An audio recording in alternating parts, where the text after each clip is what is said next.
I don't know if this is on, but I don't have a lot to share, but I will say this, Dongo is good. I mean, he is as good as advertised, and obviously, not to take away from any of the other players, but I mean, I thought he was special tonight. The way he played, and really, Damon's got to be happy because a lot of time when you're a guy that can score the basketball, it doesn't give you a lot on the defensive end. And I thought he was really good. 2 blocks, really rebounded the basketball. Played at a high level, and they do a good job of feeding off of him, putting guys around him who can make some shots. And I thought he was really special. And questions? Okay, questions? Rod? How much did it hurt your team when Middlebrooks got in foul trouble? Yeah, it crushed us. He's about the only guy that I had that, could stay in front of Dongo, and, obviously, that's been one of our Achilles heels on the entire season is, Ben has been in foul trouble for a good portion of our games, and it completely changes us. And it really hurt us tonight because he was scoring the ball tonight. That's typically not who he is. He's more, play hard, rebound the ball, but he was scoring with his back to the basket, so it completely changed us. Go. Obviously, it's been a rough season for you guys, and just how difficult is it when you lose momentum on the road like this, and then they just kind of gang up on you every time you guys made a run tonight? Yeah, it's been a tough year. I mean, it really has, and it's hard because you think about we were at the top of the mountain, and it was a great year, and we lost really 4 good players, and sometimes you don't realize that until the next year that how good and how important those guys were to us. And we did something unique and really special last year that it hadn't done in 37 years. And the tough thing about it is you get a lot of teams that make an incredible run similar to us, and the next year it's not as great because it's always tough. But this has been a really tough year.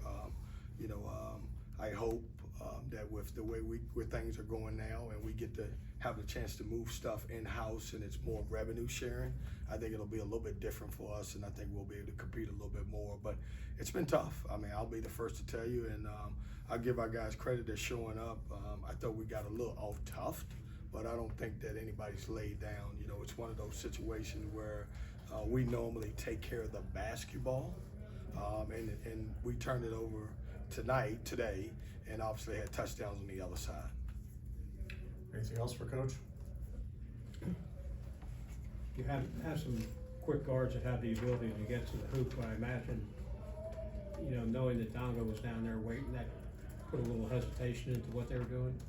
Yeah, I mean, Dongo was, I'm going to tell Damien if he calls me, he better get his revenue sharing up. That guy's he's gonna be in the league. I mean, he was good. I mean, tonight he was special, and I can't say enough about him. And he dominated the game in every aspect of it. And it's not a surprise because we talked about that. We talked about in the scouting report the last 5-6 games he's been on a tear. He's been playing great. It's just when you see it, and so I'm sure that affected us in some way. Randy? Close out with Kelly. Perhaps last season for you all and this season might be the classic example of the peak and the valley.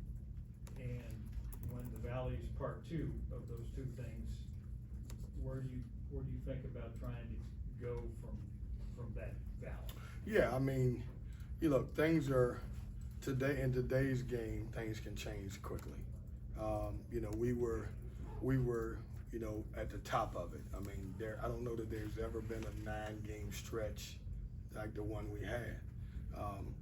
But because of the outside, we didn't capitalize on it as much.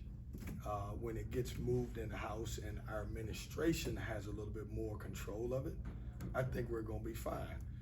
You take a program like Louisville, who obviously really struggled. Kenny's a great friend of mine and worked and bust his ass, but he didn't have what they have now. So when you look at that, they've got over $6 million to play. Like if you're not involved in NIL or revenue sharing, you're not in the game. I worked for Rick Pitino, and you guys know the history of St. John's, and Coach Patino is the best coach, in my opinion, that's been out there. And he will be the first to tell you that the reason why they're successful is because they got in the game with revenue sharing and NIL. So I think, you know, I'm excited about the opportunity for next year to be able to, you know, be a part of, you know, where our in-house people actually have an opportunity to impact us. You know? Kelly, if you want to wrap us up.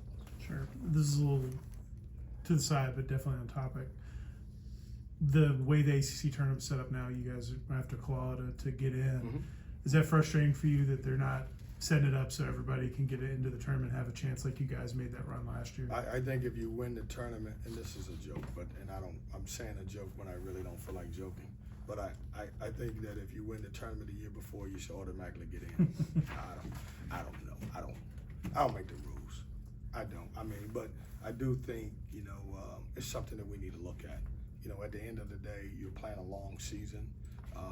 Here's my argument for looking at that. All schedules are not created equal. And, you know, if you look at our schedule compared to somebody else, you know, our strength of schedule may be tougher. And so now do you weigh the schedules and say, all right, well, this team played a way tougher ACC schedule than the other team and they're getting in. And so the reason what makes the tournament so unique is you play an unbalanced schedule and everybody can get in. But when you get in the tournament, it's nothing unbalanced. The cream always rises to the top, and we were the cream at that point. And so I would say one suggestion is we need to look at strength of schedules, and I don't know where we fit out of 18, but you know I do know that the couple games that we have to play. You know, we go to Duke, we go to Carolina, we go to Wake Forest, play them twice. You know, we played the top of the league for a good amount of years. And that may be something that needs to be considered. Do I fix it? I don't know that. That's completely up to the athletic directors and you know, the ACC to take a look at that part of it. But I will say every conference schedule is not created equal. Anything else? Okay, Thanks, you. guys.